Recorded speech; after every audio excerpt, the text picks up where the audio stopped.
Is household debt out of control in the United States? That's what I'm thinking.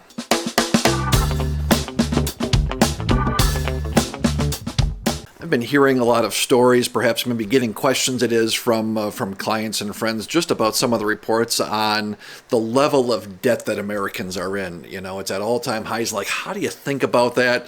And that factually is true on one hand. On the other hand, I don't think it's quite as big of a problem as maybe it feels like, right? So let me pull up a couple slides here to talk about this. So here, this slide talking about consumer debt, revolving debt, meaning credit card debt. And you can take a look at where we are going back over the last 50 plus years. I mean, at all-time highs on an absolute basis for sure, right? You know, been skyrocketing here since basically since COVID kicked in, right? And so you look at, you know, and I guess it's, you know, tipped over a little bit there at the very end, but basically we're at record highs in credit card debt, and that sounds terrible, right? But even just looking at this particular slide, saying, well, wait a minute, you know, a given level of credit card debt, a given number of trillions of dollars, right? Trillions, it's crazy to think about. But, right, you know, $1.3 trillion today is different than $1.3 trillion back in 1972, right? So even at that, you go, all right, wait a minute, what's the real story here? And take a look at this slide. I think this gives us a little bit better picture of things, right? We've got the non-revolving debt like mortgages and things like that, but then the credit card debt, effectively revolving debt down there in the red, right?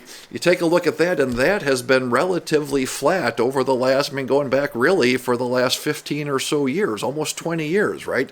Even down as a percent of disposable income, right? That's what we're talking about here. It's not the raw number, but it's relative to disposable income, and we're actually at a significantly lower rate, if we can call it that, right? What's going out as a function of people's incomes is actually at a very reasonable rate, even though the absolute value is at or very near all-time highs.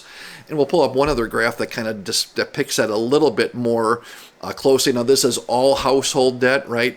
But household debt as a percentage of disposable income, personal income, that is, right? And again, you take a look at at where we are on a historical basis. Like, this is, pretty close to average, it seems like, right? And not in a spot where it certainly feels dangerous. So on the one hand, credit card debt, all-time highs on an absolute basis. Yep, factually true. Sounds pretty scary when you look at it as a function of personal income, relative to that income level.